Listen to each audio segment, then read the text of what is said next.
carnal place.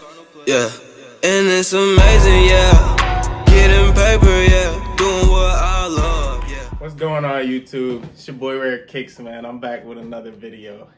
So today, I just had a epiphany, right? I just thought, I was thinking damn, now I kind of want to dabble back in YouTube. You feel me? I want to make some videos again. What should I make, right? And then I thought, you know what? I ain't really going to overcomplicate it. I'm going to keep it real simple. The way I started YouTube was I make videos to try and help people that are doing the same thing as me and make videos documenting what I'm doing. So, you know, unboxings, sneaker meetups, events and stuff like that. So we're going to just start right back doing that again. Really, the main focus is just if I can just give out some knowledge and some seeds to help people that are trying to do what I'm doing, make more bread, that's what I'm going to do. And shout out to my guy, Daniel. I have met up with someone from Instagram named Daniel, and we were, damn, should I give out his name like that? There's a lot of Daniels, so y'all not gonna know what I'm talking about. But yeah, basically he just said that, you know, to wrap it up in a nutshell, my videos helped him a lot. And I was just like, okay, that's crazy. I didn't know that my videos were really having the effect on people that they were having. But the way he expressed it to me was it really was having a major effect. So I'm like, okay, if that's the case, I have a duty to myself, to God, to the world, to everyone reselling, that to at least share what I can, even though I'm still a beginner at reselling. So that's really why I don't making videos like this anymore. Because I used to make videos like this, but I think I had a bigger ego then. I probably still have a big ego, but now it's I just feel like I'm not an expert to be out here giving advice or whatever. But I can at least talk about the things that I know because I actually do them, you know? So I might not be able to show you how to make, you know, $5 million reselling, but I can show you how to make a couple $100K. I feel like that's still good, you know what I mean? So I'm going to do what I can, and when I get to that point, we'll still, you know, spread the seeds and, you know, give the knowledge out so that, you know, we can still help as best as possible, you know? Damn, how many times did I say, you know, just then? You know, I just opened, I said it again. I just start these videos, man. I don't plan them or something like that. I don't have a script. I just turn on the camera and start talking. So anyways, today, what I want to talk about is how to increase your profits while reselling. These are all real ways that work. No tricks, no, this is real stuff that you should apply to your business and keep in your business for the rest of your life, because we trying to make more money. And this is what I did to increase my profits, because you have those moments where business is going great, and then you have moments where business is slowing down. So you have to do certain things to pick it back up, you know? So I'm just gonna give you guys a couple tips, just a couple non-negotiables, just things that if you aren't doing, you need to do, because you're missing out on money you could be making. So first off, shout out to Hurtlish Design Studio for the tee. You know what I'm saying? Clean that little Jordan tee. I had to throw it on for the video. But let's start with number one, man. Customer service is key. That will lose you money. Bad customer service will lose you money, I guarantee it. Because there's actually a whole bunch of reasons why. But let's start with one. Let's start with the snowball effect. Poor customer service will undoubtedly create a snowball effect that you do not want on your business, which is you were an asshole to this one customer, so then that customer doesn't buy or doesn't want to ever do business with you ever again. And then when he goes home, he tells his friend that, oh, I DM'd, you know, 619432 kicks on Instagram and he was an asshole. I would never do business with him. So now his friend is remembering, damn, he said that to never do business with him, so I'm never going to do business with him. And then you see how it's just a spiral effect. And this could all be because you didn't like how someone, you know, approached you, or how you didn't like the offer that they sent, or they were annoying you. So you know what I mean? But then it just has that spiral effect where there's now, not only will that person never shop, but his whole community of people he talks to will never shop. And then they'll spread it out with their people, and then it'll just be like a bad word of mouth that like, oh, you know, that guy's an asshole, don't do business with him. Whereas good customer service is the complete opposite effect. You have a good interaction with the customer, and they remember you for it, and they're like, dang, like, I remember, like, you know, I accidentally sent, you know, $5 less, and he just said, bro, don't worry about it, I got you this time. And then he just, you know, gave me the shoes anyways. So he gave me a discount, you know, when I didn't even ask for it or deserve it or whatever it may be. And then they tell their friend, bro, I'd shop with this man anytime. He's super cool. Like, he's super down to earth, blah, blah, blah, blah, blah. Nice guy, you know. And then they tell their friend, well, I heard that, you know, this guy, my homie, shopped with Rare Kicks, and his customer service was so cool, bro. He said he shopped with him every time. And then that's just a positive word of mouth where people are like, oh, yeah, I heard Rare Kicks is good business. Like, I heard Rare Kicks is good business. Boom, let's do. And then they look them up, and then they tell their friend, and someone's like, yo, let me get some, I'm looking for some, you know, Jordan 1 shatter backboards. Bro, my friend said that his favorite plug is Rare Kicks. And then it's like, oh, okay, I'll check them out. So you see what I'm saying? That snowball effect is very, very important, because you need momentum in business, and you're either gonna have negative momentum or positive momentum. So you want to have positive momentum. And then as gradually, that just creates more and more opportunities, right? So the reason I say customer service, because it's really easy to feel disrespected by like lowball offers, right? Say someone gives you a lowball offer, right? I have people that still shop with me to this day, and their first ever message to me was probably a lowball. And the only reason they still shop with me is because instead of me just being like, man, come on, like these shoes are worth this much, blah, blah, blah, and like going off on them and being like, nah, like I'm not doing that, go shop somewhere else, that type of thing. Well, then if you do that, you're not really, that's not a good thing. Like, okay, you just told them to go shop somewhere else because you got your feelings hurt because they lowballed you. Well, now they're literally going to go shop somewhere else. So some other reseller who's not as sensitive is going to get the money that you could have got, but you were too hurt by lowball offers. I'm not gonna lie, lowballing is annoying when you're a reseller, because it's kind of like it's different if you lowball someone on Facebook because they're just like trying to sell some shoes that they probably got or whatever, and you know they might go for it. That's cool. But then it's like lowballing someone who bought the shoe at a price to try and make a profit is kind of like, it's like, why lowball? You know what I mean? But I realized that it's more to your benefit to work with them anyways. So it's hard though to have good customer service like that, because people be annoying. So it's like, you know, when you get that annoying customer that's like, you know, lowballing, you got to think just like, well, let me just still give good customer service anyways, because you never know. You really never know. Sometimes person lowballs you one time, but then you have a shoe that they really want and they're willing to pay for it. And because they remember you being a nice guy, they're going to buy it from you. Whereas if you really have to argue with every customer that you feel disrespects you, it's like, well, now you're never going to get their business. So it's just like something to keep in mind, because I think that you miss out on a lot of profits by being too much of a stickler about your prices. You know what I mean? But obviously, if you're pricing things really, really low and really, really fair, I'm not saying lose money. There are definitely times where like, sometimes there's some shoes, right, that I buy for like $100, right? And my whole goal is just to get like 120 for them, maybe even 110. Like, I don't care. I'm not trying to like some shoes I know I'm not trying to tax on. Like, I just bought it to put my money somewhere, and even if I make 10, 20 bucks, who cares? It's better than just having $100 sitting around, right? So sometimes if it's like that and someone offers me 80, 90, I'll just be straight up with them. I'll be like, honestly, bro, I bought these, you know, I bought these pretty close to what I'm selling it at. So my margins are too slim. I can't go that low. I think 110 is a fair price. I think 120 is a fair price.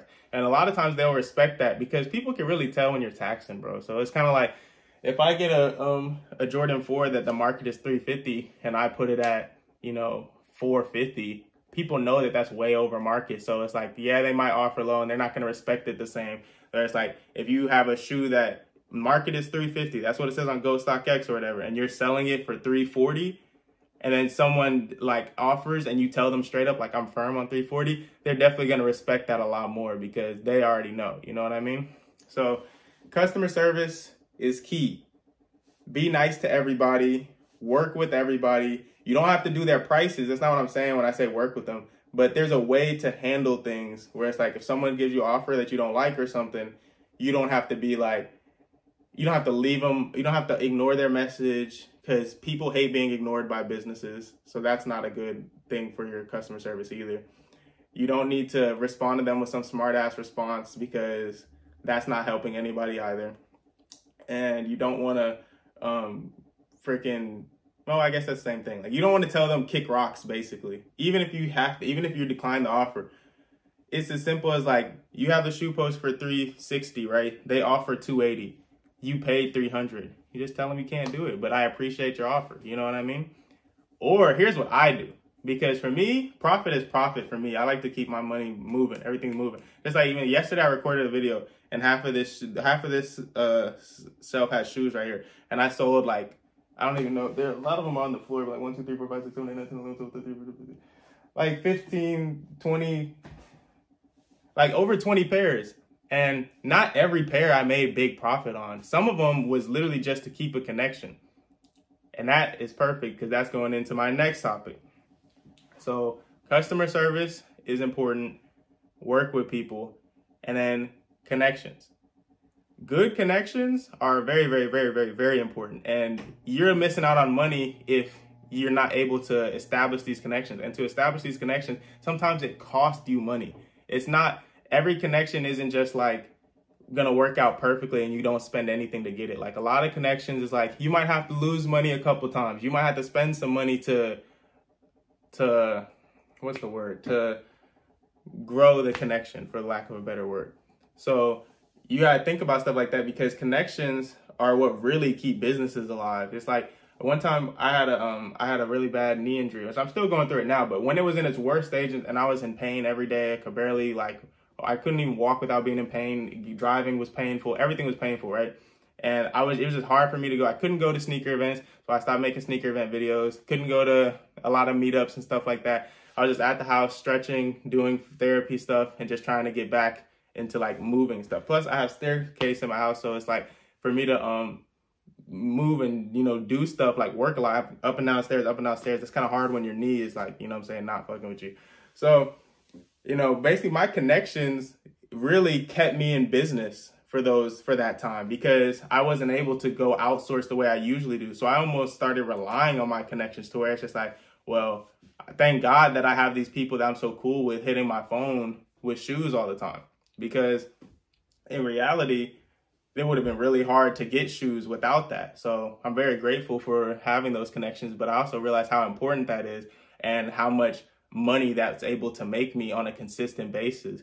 Whereas if you can't keep a solid connection or relationship with other business owners, like, you're missing out on money for sure. Because all of my connections provide me like weekly money because it's stuff that I can invest in and boom and flip real quick. So you have to think about that. Are you establishing connections? Are you really trying to? Because establishing connections, I've talked about this before. I have another video about establishing connections. Like, it costs bread sometimes, but it makes you bread in the long run, and it can make you bread forever. Just do right by people, look out for them. Don't expect them to be free money. Try to make them money, and then they try to make you money. That's how a good connection works. You gotta make each other money. It can't just be like, oh, you know, this person can get you, you know, give you shoes, so you just expect handouts all the time. That's not how it's gonna work. So work on your connections. Think about that, because that is very, very, very important. That is like a game changer right there. Like, I really believe that. See, people don't really realize, because like, especially because I have followers on social media and stuff, you may think that like I'm always looking for new customers and stuff like that, which in a sense is like, it's always good to have new customers. Yeah. But like, I really believe I could keep my business afloat and make money and pay my rent and do everything I need to do if I just had all the same customers that I've been having. Because I have so many returning customers. That's where the majority of my money is coming from. I heard this one CEO talk about this one time, because I watch like CEO interviews and stuff like that and podcasts and stuff like that sometimes. And he was saying that like, it's a lot easier to sell to the same person over again than it is to sell to new people. So that's why connections and customer service is so important, because you need returning customers. You don't need to always have new customers. You need to have a customer that was so happy with doing business with you and so, you know, felt like you really took care of them, that they come back next week and next week, and when it's their birthday, and when it's their mom's birthday, and all this time they shop with you, and then you have a bunch of people doing that all the time, and it's just like consistent. It's like now, you know, once you get this size 9.5 shoe, you got 15, 20 people that want to buy something like that off of you. So you have to think about that too, because that's just very important. All right, let's get into the next one. Let me think. We went over connections. We went over, oh, that's the one. I got one. It's another C, actually. Customer, oh, that's 3 C's. Hey, that's crazy. It's like the stars aligned for this. Look, so connections are important. Customer service is important. Consistency is important. You could probably make an extra $1,000 a month if you were more consistent. And it depends on what, everyone's on a different spectrum. So it could be an extra 10,000 for you. It doesn't matter.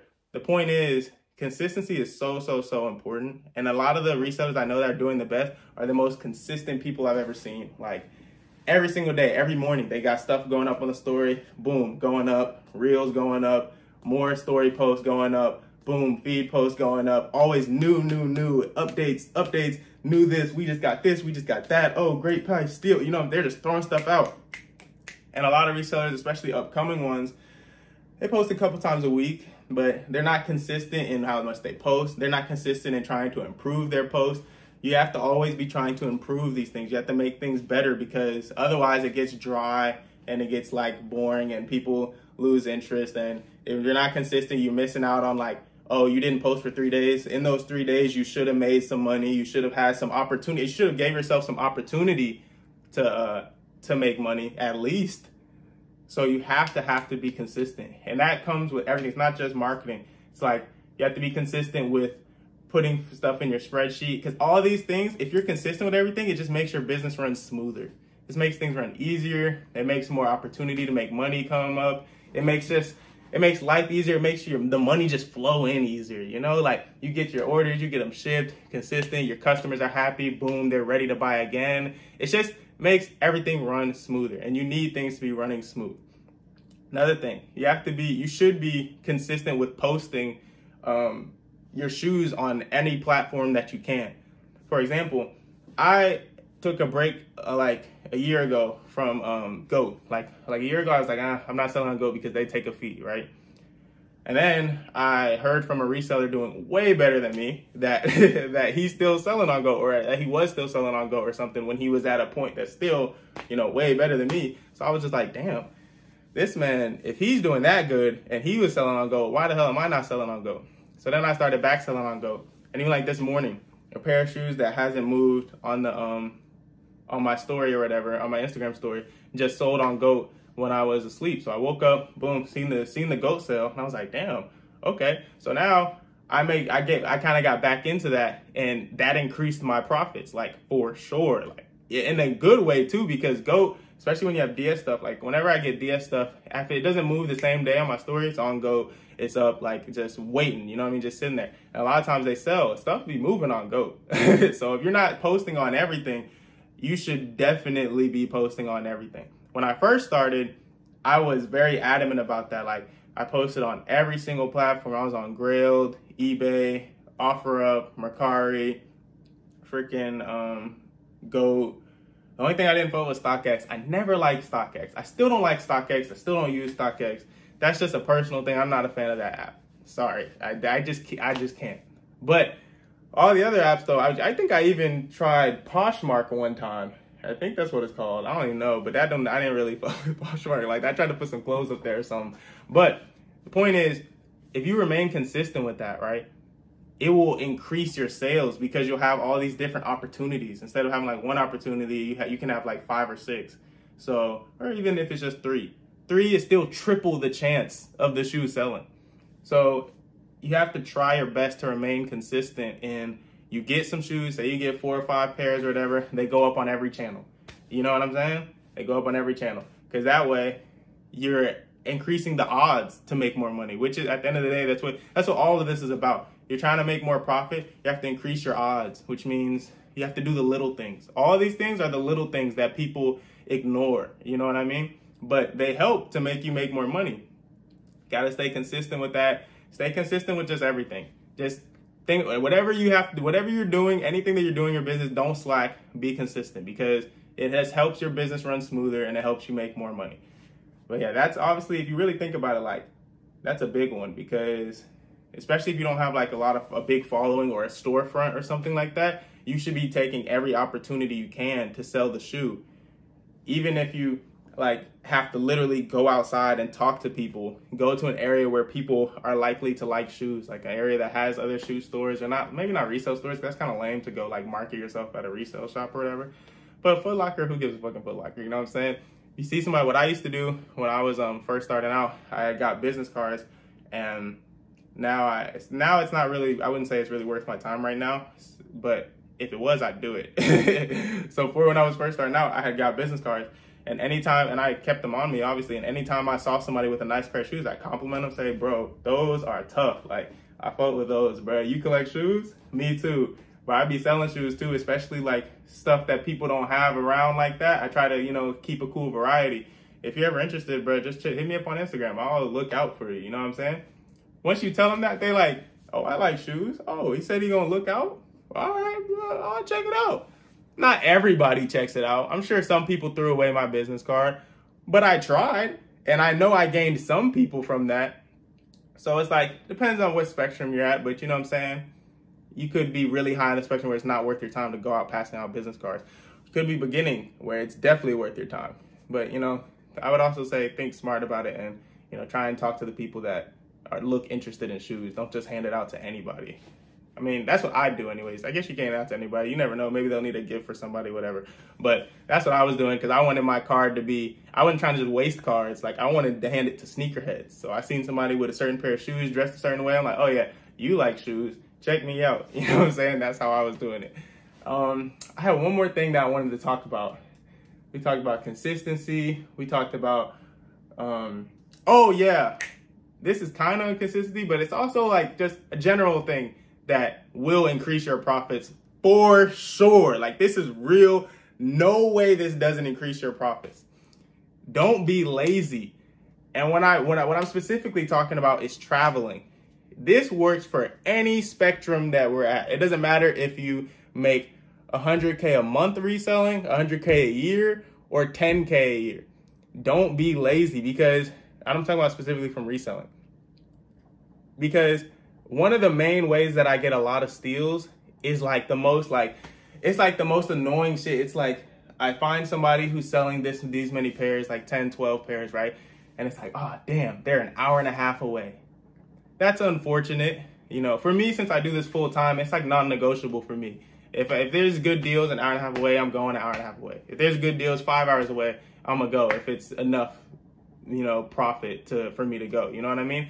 But you always gotta go, because more often than not, it's worth it to go.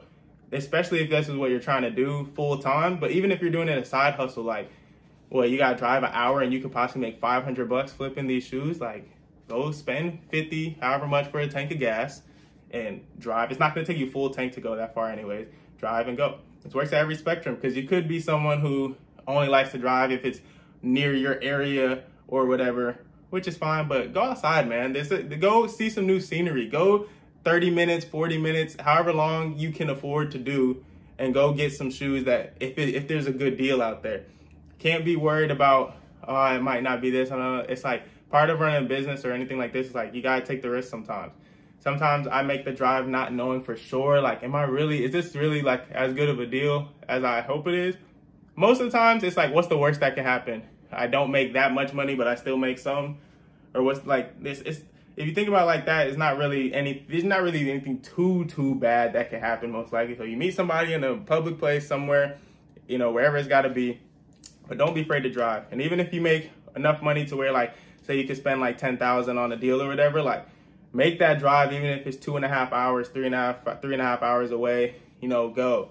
And if you're doing even better than that, and you can get a U-Haul and go take someone's collection who's, you know, it's $45,000 collection, and it's, you know, 8-hour drive, go make the drive. Because I'm telling you, like, I'm finna be doing it. Y'all finna see on the story, like, somebody tells me right now that they got a collection that's 10K, but it's worth like 20, or I talk them down to 10K and it's really worth like 20 something.